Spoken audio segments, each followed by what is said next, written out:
million tonnes of steel and new high-speed trains. The DfT should look to procure Welsh steel and indeed buy trains from my honourable friend, the member for Newport East constituency in CAF, to ensure that Wales finally benefits from the project, or is it simply the Tories will continue to fail the people of Wales? Yeah.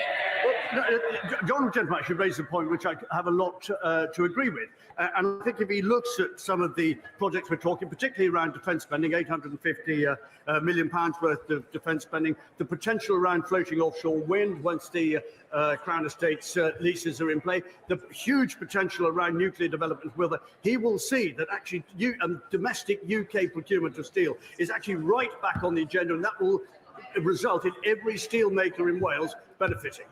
Simon Baines. Number 10, please, Mr. Speaker. UK government is Wales tourism's biggest fan, and the fact we have stepped up with financial help during the pandemic and saved thousands of jobs is a testament to that. Simon Baines. Thank you, Mr. Speaker. Tourism is of crucial importance to Clwyd South, which attracts visitors from all across the world for events like the Llangollen International Musical Eisteddfod, which is taking place this week. Would my right honourable friend join with me in condemning the Welsh Labour government's plans to introduce a tourism tax, which will do great damage to the tourism industry across the whole of Wales? Well, Mr. Speaker, I think I can do even better than my honourable friend requests me to do by simply quoting the words of the Chief Exec of UK Hospitality, Kate Nichols, when she says the tourism tax is ill thought through and proposed without any impact assessment. Welsh Government does not know why it is needed, what its effect will be on visitors, and what damage it will do to businesses and jobs in a sector making up a quarter of the Welsh economy. It is unnecessary, unhelpful and ill-considered. So if the House doesn't believe it from me, Mr. Speaker, they should believe it from the experts in this particular field. Lynn Brennan.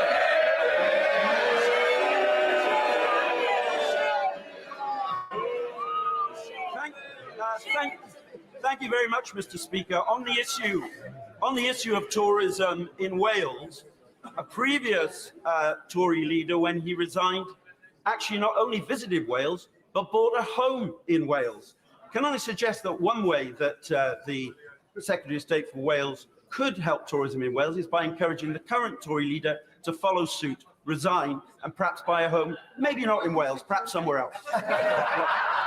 Thank you, Mr. Speaker. And perhaps I could encourage the honourable gentleman to persuade his colleagues in Cardiff, the First Minister, to drop his ridiculous plans for a tourism tax, to drop his ridiculous plans for various other means of punishing successful businesses in Wales. And if he did that, actually, perhaps we could create some lasting jobs in Wales rather than simply listening to his political protestations.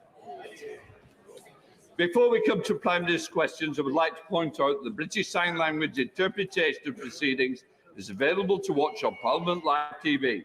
We now start with questions to Prime Minister. Ben Everett. One, please, sir. Prime Minister. Thank you, Mr. Speaker. Today is a big day as we implement the biggest tax cut. For a decade, increasing national insurance thresholds to make tax lower and the tax burden easier. These changes will benefit 30 million people across the UK. And I'm pleased to say that two of those people are seated here in the public gallery today. Mandy Banfield and Alan Calzari, a typical worker, will now save £330 per year, with 70% of employees better off as a result. That is real money for real people.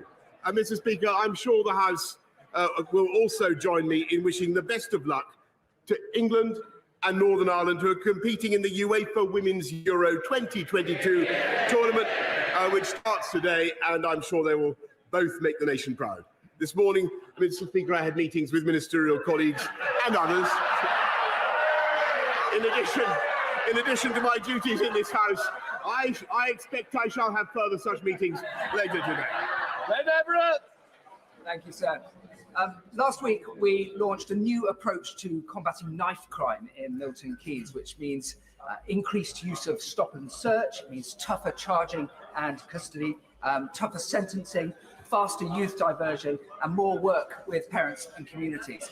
Would the Prime Minister agree with me that if you carry a knife in Milton Keynes, you should expect to end up behind bars? Yes, I thank my honourable friend for what he's doing to campaign for tougher sentences in Milton. He's in campaign against knife crime, and as a result of what the Conservatives have done, adults who are convicted of certain offences involving a knife, including threatening with a knife or a second offence of possession, face a minimum sentence of 6 months imprisonment, Mr. Speaker. And guess who voted against tougher sentences for knife crime? We now come to the Leader of the Opposition, Keir Starmer. Thank you, Mr. Speaker. Today is the start of the Women's Euros, and I know the whole House will wish the Lionesses the very best of luck in bringing football home. Mr. Speaker, it's also... Mr. Speaker, it's also been 40 years since the death of Terence Higgins. Terence worked at Hansard by day and Heaven by night before he sadly died of AIDS. The Labour Party and the Terence Higgins Trust are committed to ending new cases of HIV by 2030. Together we can. Mr. Speaker, last week, a government minister was accused of sexually assaulting a young man. I want to quote the victim's account. He says, "He grabbed my arse and then he slowly moved his hand down in front of my groin. I froze." I accept that's not easy listening, but it's a reminder to all those propping up this Prime Minister just how serious the situation is. He knew the accused minister had previously committed predatory behaviour, but he promoted him to a position of power anyway. Why? Prime Minister.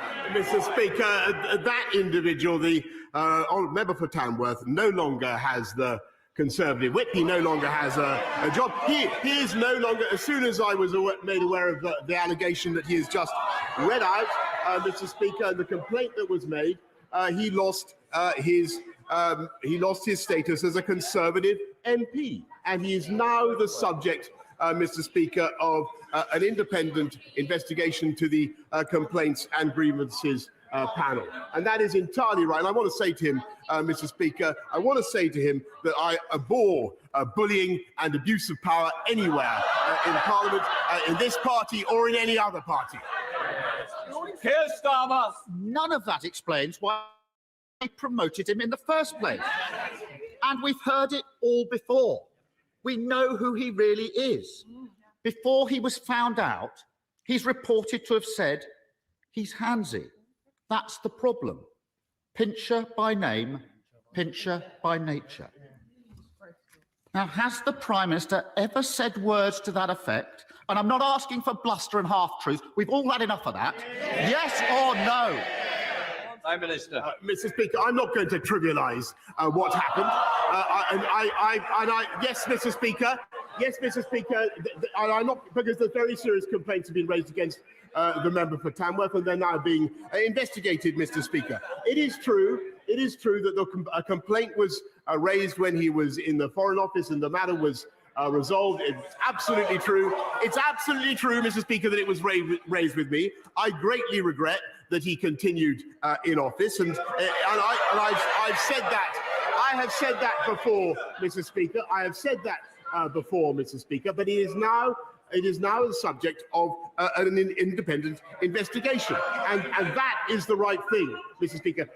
Frankly, I think the people of this country would like also to hear. They would like also to hear about other jobs that are held by people in this country, not least the 500,000 people we got off welfare into work in the last 6 months alone, Mr. Speaker. Those are things that are making differences to the lives of people up and down the country, and I'm proud of it. Keir Starmer. No denial. And he says the matter was resolved when he means it was upheld. Exactly. And they're all sitting there as if this is normal behaviour. Exactly. When that young man reported his attack to a government whip, she asked him if he was gay. When he said that he was, she replied, "That doesn't make it straightforward." That comment will sicken anyone who's experienced sexual assault and then be made to feel like they somehow asked for it. or who worry that prejudice means their complaint won't be taken seriously. Will he apologise for those disgraceful comments on behalf of his government? Mr. Speaker, I've already said that I regret very much that the member for Tamworth continued to hold office after the complaint was made against him in the Foreign Office, and it was resolved in the Foreign Office. His apology was accepted, but clearly that was not enough. And in hindsight, Mr. Speaker, I should have realised that he would not change. However, when it came to the Friday of last week, and when I was given the information that he's read out about the complaint that was made against the honourable member, I acted immediately, Mr. Speaker, and I took the whip away from him. And we will not tolerate that kind of behaviour in this or any other party, Mr. Speaker. And what we also want to do is to help people up and down the country with the things that also matter to them, like cutting their taxes, Mr. Speaker, by £330 this year, which is what we're doing. Yes, Starmer. Doesn't that just sum him up? Awful behaviour, unacceptable in any walk of life. It's there for all to see, but he ignores it. It was the same when his ally was on the take from the lobbyists. It was the same when his Home Secretary was bullying staff. It was the same when taxpayers' money was being abused. And it was the same when he and his mates parted their way through lockdown. Anyone quitting now, after defending all that, hasn't got a shred of integrity. Mr. Speaker, isn't this the first recorded case of the sinking ships fleeing the rat? Mr. Speaker, look, he talks about. He should hear what he's not say about him, Mr. Speaker. He talks about integrity. He wanted to install the member for Islington North into number 10, Mr. Speaker. That's what he wanted to do. Imagine what our country and what the world will be like now. He talks about integrity. He voted 48 times to overturn the will of the British people and take us back into the European Union. And by the way, listening to his muddled speech the other day, that is exactly what he would do again. Mr. Speaker, he talks about integrity, but Mr. Speaker, he has voted time and time again against sanctions on criminals that would put them behind bars. This is the government that is tough. I'm sorry, he talks about integrity. He is himself facing a criminal investigation, Mr. Speaker, which he asked me to resign. Keir Starmer. What a pathetic spectacle. Exactly. The dying act of his political career is to parrot that nonsense. Yep. And as for those who are left, only in office because no one else is prepared to debase themselves any longer, the charge of the lightweight brigade. Have some self-respect. Mr. Speaker, for a week, he's had them defending his decision to promote a sexual predator. Every day, the lines he's forced them to take have been untrue. First, that he was unaware of any allegation. Untrue. Then, he was unaware of any specific allegation. Untrue. Then he was unaware of any serious specific allegation. And now he wants them to go out and say that he simply forgot that his whip was a sexual predator. Anyone with anything about them would be long gone from his front bench. In the middle of a crisis, doesn't the country deserve better than a Z-list cast of nodding dogs? Prime Minister. Well, Mr. Speaker, it's exactly when times are tough and when the country faces pressures on the economy and pressures on their budgets, Mr. Speaker, and when we had the biggest war in Europe for 80 years, Mr. Speaker, that is exactly the moment that you'd expect a government to continue with its work, not to walk away, Mr. Speaker, and to get on with our job and to focus on the things that matter to the people of this country. And so we're not only cutting taxes today, Mr. Speaker, we're putting £1,200 into every one of the 8 million most vulnerable households in the country, Mr. Speaker. thanks to the strength of our economy and thanks to the decisions that we took, Mr. Speaker, which he opposed at the time. The only thing he's delivering is chaos. I started this session with a quote from the young victim in all this, how he froze when he was attacked. When I was prosecuting rapists, I heard that from victims all the time. Victims said they froze because it's not about sex, it's about power. And the power the disgraced government minister had was handed to him by that Prime Minister.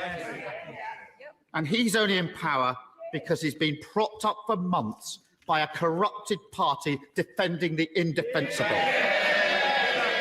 So it's no longer a case about swapping the person at the top. Isn't it clear? The only way the country can get the fresh start it deserves is by getting rid of the lot of them.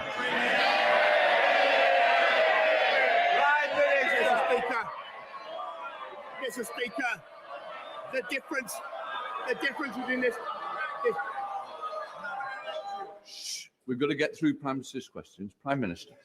Mr. Speaker, the difference between this government and that opposition is we have a plan and they do not. We're getting on it. They want to focus on this type of issue, Mr. Speaker. We're going to get on with our jobs. We're going to control prices, Mr. Speaker, by not giving in to the union barons. They're paid by the union barons, and they're proud of it. We were the first European country to arm the Ukrainians, Mr. Speaker. I'm proud of that. And those guys, Mr. Speaker, the party opposite, not only do they want to put Mr. Corbyn into number 10, the member for Islington North, but 8 of them, including the shadow foreign secretary, the shadow deputy leader, and 6 others voted to get rid of our independent nuclear deterrent, Mr. Speaker. Today we are cutting taxes, we're helping 500,000 people into work, and thanks to the strength of our economy, we're helping people up and down the country, and we are going to continue to deliver on the mandate I was given. Johnny Mercer. Thank you very much, Mr. Speaker. On Monday night, the Northern Ireland Legacy Bill reached its 3rd reading. And so with it, the beginning of the end of the journey, a long journey to make sure the service and sacrifice of those who served in Iraq, Afghanistan, and now Northern Ireland is not rewritten by those who seek only to line their own pockets. But would the Prime Minister agree with me that never again can we allow such a gulf to open up between this place and those who serve? Never again must they be made to feel like we are not on their side. And will he redouble his commitment to make sure this is the best country in the world, to serve in the military and be a veteran all their family? Thanks, my honourable friend, very much. I thank you for all the work that he's done for veterans and continues to do. This bill will give veterans the certainty they deserve, and we're fulfilling the manifesto pledge to end the cycle of investigations, but also at the same time making sure that families can get the answers they need about what happened to their loved ones. We now come to the leader of the SNP, Ian Blackford. Thank you, Mr. Speaker. And can I give every best wish to the England and Northern Ireland ladies football team as we approach the Euro Championships. There's nothing better than seeing your teams in these finals. Can we also commemorate the passing 40 years ago of Terence Higgins and all those that have died from AIDS and sin? And I'm sure, Mr. Speaker, the whole House will want to join with me in passing condolences to the family of friends of the Scottish football goalkeeping legend, Andy Gorham, who sadly passed far too early last weekend. He will long live in the memory of the best goalkeeper that many of us have seen. Mr. Speaker, it's easy to forget that only 10 days ago, the Prime Minister was dreaming of a 3rd term. Mr. Speaker, you know, it's often said that a week is a long time in politics, but it turns out that 10 days is truly a lifetime. Because, let's face it, it's a minor miracle that the Prime Minister has even made it through to Prime Minister's questions, and he really ought to see the faces behind him, because, Prime Minister, it really is over. The Prime Minister is desperately clinging on to his own fantasy, but the public can't afford to put up with this farce of a government a minute longer. Today, we should be talking about the Tory cost of living crisis, soaring inflation, and the growing cost of Brexit. But instead, it's always about him. How many more ministers need to quit before he finally picks up his pen and writes his own resignation letter. Perhaps that's what he's doing now. Actually, Mr. Speaker, I was just jotting down some notes on his question, which I thought was excellent when he was talking about the economy.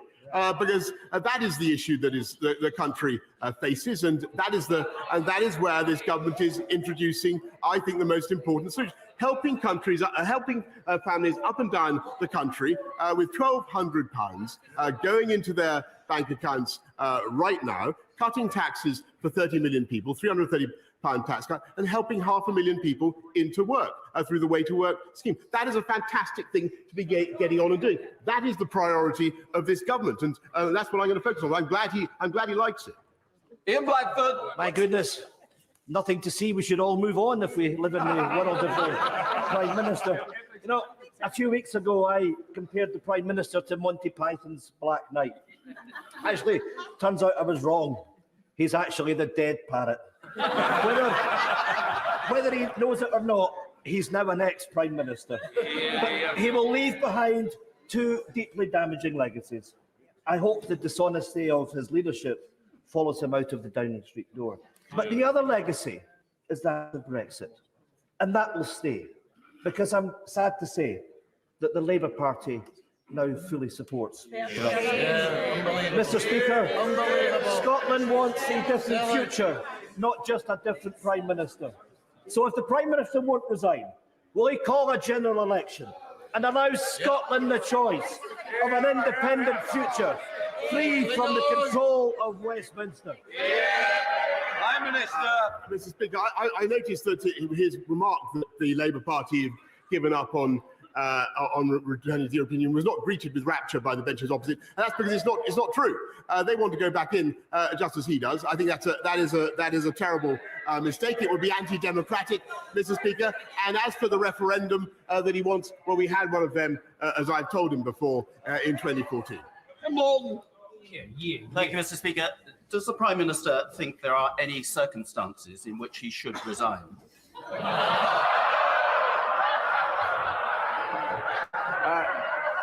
I think, Mr. Speaker, clearly, if there were circumstances in which I felt it was impossible for the government to go on and discharge the mandate that we've been given, or if I felt, for instance, that we were being frustrated in our desire to support the Ukrainian people, or over some major point, then I would. But frankly, Mr. Speaker, the job of a Prime Minister in difficult circumstances when he's been handed a colossal mandate is to keep going, and that's what I'm going to do. Let's Savile Roberts. Well, there you have it, Mr. Speaker. Once again, the Prime Minister, he puts political survival before public duty. But people can see, even if he goes, it's not an if, it's a when, isn't it? The same Westminster arrogance will continue to dictate our futures in Wales. Does he want a medal for being the best recruiting sergeant for independence we could wish for? Actually, Mr. Speaker, everywhere I look around the United Kingdom, I had a great talk with Mark Drakeford the other day, as well as talking to Nicola Sturgeon. I see the bonds of our union being strengthened the whole time, and I'm confident that they will continue to do so. Link Drummond. Thank you very much. Thank you, Mr. Speaker.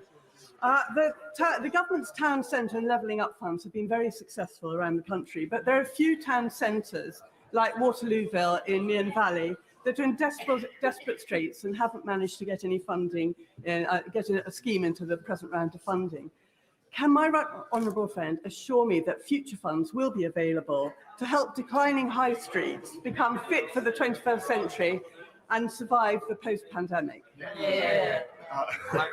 I thank my honourable friend, and she's a great champion for Mearn Valley, and I will make sure that she gets a meeting with the Minister for Levelling Up at the earliest opportunity.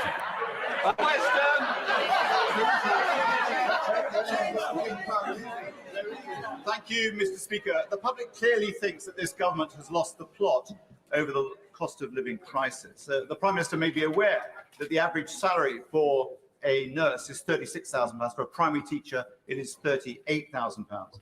They, and indeed working people everywhere, are struggling to pay their rents and their mortgages. Given the but can barely afford a £150,000 mortgage on a new home. Can he tell this House how he could afford a £150,000 treehouse? What I can tell him, Mr. Speaker, is that up and down the country, rather than talking about fantasy infrastructure, I can talk about real infrastructure. We are helping to unite and level up the people of this country with £650 billion of investment, helping people, helping to lift the aspirations and opportunities of people up and down the country. And thanks to the strength of our economy, we're helping exactly the people he describes with £1,200 going into their bank accounts to help them with the cost of living pressures. Under the House, Peter Bottomley. The Prime Minister knows that while he's Prime Minister, I want him to do all the good he can. While he's Prime Minister of Green and Present Land, can I refer him to EDM 1082 about the Goring Gap, the Tatsmore Farm, or to the Department of Levelling Up, the land above Goring Station, the farm in Worthing, which was fully protected and will be fully protected when another inspector says that Worthing Council protecting it will happen. Can I ask him to tell the government to withdraw their objection to Worthing Council's appeal against the absurd decision by a planning inspector to allow 482 homes to go on this green lung between Goring and Ferry? Minister, I thank the Right Honourable John very much, and he campaigns on this issue for some time. I will make sure that he gets a meeting with the relevant minister to discuss the development in Goring by sea.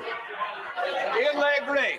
Thank you, Mr. Speaker. On the 21st of January, the government committed £100 million from the Automotive Transformation Fund to British Wool, to a gigafactory in my constituency, Calais, Warnsbeck. And as of today, Prime Minister, not a penny, not a single halfpenny is being received by the company. And it jeopardises up to 8,000 much-needed jobs. The tensions between the Prime Minister and the former Chancellor have sadly now been much exposed. And I'm telling you, Prime Minister, the betrayal of my constituents cannot be another broken promise of this government. Prime Minister, give them a nudge. Please instruct your new bestie to make sure that the cheque is in the post this afternoon, because who knows who'll be in that seat this time this afternoon, never mind next week. Can I congratulate the honourable gentleman on the passion with which he advocates investment in British folk? And I totally share his enthusiasm. And actually, I want to thank my honourable friend, the member for Blythe Valley as well, who is a heroic campaigner on this issue. I can tell him that the letter was sent last night, Mr. Speaker, an in-principle offer of support for this project through. How about that? Hang on in there, Mr. Speaker. That's what I'm going to do. Thank you, Mr. Speaker. The world is facing a global food crisis in which the poorest nations face catastrophic consequences. Will the Prime Minister take all possible action to negotiate and facilitate access to the grain stores stranded in Ukraine? We have a limited opportunity to avert famine in developing nations, and the UK must play its full part using all the resources at our disposal. My right honourable friend is completely right, and there are 25 million tonnes of wheat that are basically being held hostage by Putin. That's equivalent to the annual consumption of many of the least developed countries, and we're helping to lift that blockade, not just by negotiation, but also by supplying demining equipment, insurance for the commercial ships that might be involved, and also 10 million to help improve the railway infrastructure that would be necessary to get the grain out by rail. Mark Andrew. Mr. Speaker, yesterday the Prime Minister said that he is fed up of people saying things on his behalf. It's not just him that's fed up, so are the British people and his ministers who are resigning. They're sick of time and time again being sent out by him to say things that aren't true. Is the real problem him or them for believing him in the first place? Mr. Speaker, I thank him very much, and look, I want to be clear.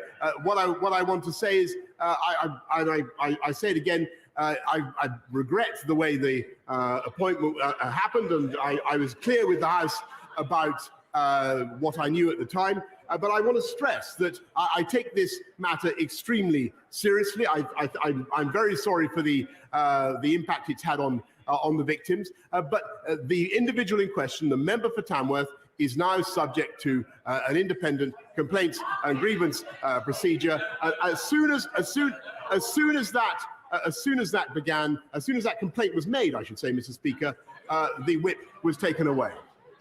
Can I just say, we don't know that is the case. It is confidential, and I think we've got to stop referring to something that we don't know there. And I want to put the House on notice that we don't mention it. Teresa Villiers.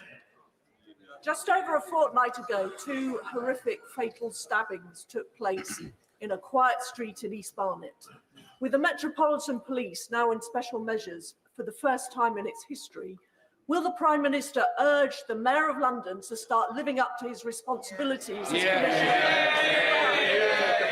The Mayor needs to get a grip on crime, he needs to give Barnet its fair share of new officers, and he needs to abandon his plans to sell Barnet police stations. Yeah, well, I do notice, Mr. Speaker, that crime has spiked since the previous Mayor of London, and it is the Labour Party that voted against stop and search, Mr. Speaker, that voted against increased funding for the police. And I think, as for the Labour Mayor, he'd do better to get out of California and take control of crime in his city. And this will alter. Thank you, Mr. Speaker. According to the NHS Confederation, not a single one of the so-called 40 new hospitals the Prime Minister promised at the last election will be built by 2024. 2 of those new hospitals are in my constituency. Hammersmith opened in 1902 and Charing Cross opened in 1818. They're not new hospitals and there's no building going on. Like all his promises, they exist only in his warped imagination, as this is likely to be his last Prime Minister's questions. Will he finally tell us the truth? Well, actually, Mr. Speaker, if you look at what we promised and what we delivered, we said we'd get 20,000 police out on the streets. We've actually got 13,500 more already. We said we'd do 50,000 more nurses. We're already on track. And he's quite wrong about the pledge on hospitals. We're going to deliver them by 2030, Mr. Speaker. That was always clear. And the only reason we can do that is because we're putting the funding into our NHS, which he and his party opposed. Gary Sambrell. Mr. Speaker. Yesterday, in an attempt to boost morale in the tea room, the Prime Minister said at a table, but there were 7 people, MPs in the Carlton Club last week, and one of them should have tried to intervene to stop Chris from drinking so much. As if that wasn't insulting enough to the people who did try and intervene that night, and then also to the victims that drink was the problem. Isn't it the example, Mr. Speaker? But as the Prime Minister constantly tries to deflect from the issue, always tries to blame other people for mistakes, and that at least nothing left for him to do other than to take responsibility and resign. Order. Can I just say, you ought to be embarrassed by clapping. This is not a debate. Mr. Esterson, it's not debating society. This is Prime Minister's questions. I want to get through the questions. There's other people want to catch my eye, and the way to do it is not by clapping. Prime Minister. Mr. Speaker, there's a very simple reason why they want me out, and that is because they know, Mr. Speaker, that otherwise we are going to get on and deliver our mandate and win another general election, and that is the reality, Mr. Speaker. Vera Wilson. Thank you very much, Mr. Speaker. The Prime Minister once wrote, "It is a wonderful and necessary fact of political biology that we never know when our time is up. Long after it is obvious to everyone that we are goners, we continue to believe our duty is to hang on to the perks and privileges of our posts. In reality, we are just terrified of the come down." So for the sake of this great country, will the Prime Minister heed the advice of his former self, get over his terror and do the decent thing? Mr. Speaker, I refer the honourable lady to the answer I've just given. When things are tough, of course people turn their fire on the leader of the country, but it is my job to get on and deliver our manifesto, which we are, and to deliver on the mandate on which I was elected, and to get this country through tough times, just as we got it through COVID. And that is what I'm going to do. Fiona Bruce. Around 1,000, I apologise, around 1,000 delegates from 100 countries are at the Freedom of Religion or Belief International Ministerial Conference over at the QE2 Centre today. There is still time for honourable members to visit. But will the Prime Minister agree with me that this significant conference will count for nothing unless it results in concerted global action to promote and protect freedom of religion or belief around the world? I thank her very much. And freedom of religion and belief is integral to people's identity and their sense of themselves and their own personal freedom and security. And I thank her for the work she's doing as my own envoy on that subject, and also for the wonderful conference that she has organised. It was great to talk to her about it yesterday. Mohammed Jasser. Thank you very much, Mr. Speaker. Will the Prime Minister join me in expressing my deepest condolences to those injured and affected by the explosion at a block of flats at Redwood Grove in Bedford on Monday, which has sadly led to the death of one resident, with others yet to be accounted for. This is a timely reminder of the dangerous work undertaken by the fire service. So will the Prime Minister join me in praising the emergency services who were at the scene, and also reconsider his 2% pay offer when firefighters have endured a real terms pay cuts of 12% over the last decade? I thank him very much, and and I share very much his support for the firefighters of our country. They do an incredible job, and overall, it's a testament to their work that deaths from fire over a long period have, on average, been decreasing thanks to the work that they put in. We will do our best to look at the public sector pay review body offer and do our best to fund them as much as we can. But everybody knows the inflationary pressures that this country is now under. We don't want to have pay increases that are simply swallowed by price increases. David Johnson. Thank you very much, Mr. Speaker. The North Morton in my constituency was dubbed Britain's kindest village because this 160, wait for it, because this 160 home village committed to take 50 Ukrainian refugees. It has them all with them now. In the gallery today, there is a group of those hosts and some of the Ukrainians that they are hosting, including 2 young people who hope to go into Ukrainian politics in the future. Will my right honourable friend join me in welcoming them to this place and in thanking North Morton for their efforts? I thank him very much for what he's doing to host young Ukrainians. Thank everybody actually in this house who's looking after Ukrainians. I think a lot of people are doing that. And can I say, I believe it's the wish of this entire house that those young people should grow up to live in a free, independent, democratic and sovereign Ukraine. Peter Dowd. Thank you, Mr. Speaker. Given that the Prime Minister doesn't like walkouts and strikes, what legislation will he be introducing to stop further walkouts and strikes amongst his cabinet colleagues and junior ministers?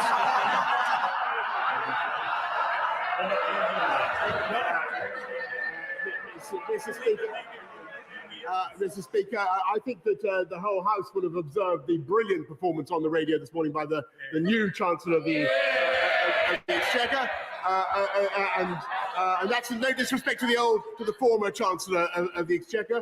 But what I think it shows, Mr. Speaker, is that in common with many sectors of the UK economy, there is a ready supply of skilled labour in the upper reaches of the Conservative Party. David Davis. Davis. Thank you, Mr. Speaker. I'd like to draw the Prime Minister's attention to the words he used in response to my right honourable friend, the member for Worthing, when he asked the question earlier. 6 months ago, I called on the Prime Minister to resign because even then it was clear that his approach to leadership and integrity was already creating a pipeline of problems that will paralyse proper government. Today, I ask him to do the honourable thing, to put the interests of the nation before his own interests, and before, in his own words, it does become impossible for government to do its job. Prime Minister. I thank him very much for the point that he's made again. I just couldn't disagree with him more. Look at what the government is doing today. Cutting taxes for 30 million people. We've just completed a programme to get 500,000 people off welfare into work, Mr. Speaker. And thanks to the strength of our economy, thanks to the position that we're now in, which was because of decisions that we took that they opposed, and which we'll never forget. We are able to give £1,200 to 8 million of the poorest and most vulnerable families in this country. That is the right thing to do. We're getting on with it, and we will continue with our active and energetic programme for the benefit of this country, uniting and levelling up and unleashing the prosperity of the entire nation. Final question, Clive Betts. The Local Government Association has told us that over 400 families who've come to this country from Ukraine under the family scheme have subsequently presented themselves as homeless to local authorities. Because the local authorities haven't got enough accommodation, those people are going to end up in temporary accommodation. There's a simple answer. Local authorities could be allowed to contact the many thousands of people who volunteered to provide homes under the Homes for Ukraine scheme. The problem is the government doesn't allow families to transfer from the family scheme to the home scheme. When will the Prime Minister act to ensure people who've come thousands of miles to this country aren't placed in temporary accommodation, but we take on the generosity of those families who are willing to offer them a home? I thank you very much for the very valuable point that he's raised, and we will make sure that families are able to cross over from one scheme to another, and to simplify and speed up the process. But I don't think that should take away, Mr. Speaker, from the generosity of this country in welcoming Ukrainians. 135,000 visas have so far been issued through our uncapped scheme, both the family scheme and the Homes for Ukraine scheme. It's changing the lives of those Ukrainians, and I think we should all be proud of what we are doing. We now come to the personal statement I call Sajid Javid. Mr. Speaker, I'm grateful for your permission to make this statement. Yesterday, we began our day together. You, I, my right honourable friend, the Prime Minister, and members from right across this House, when we broke bread together at the Parliamentary Prayer Breakfast.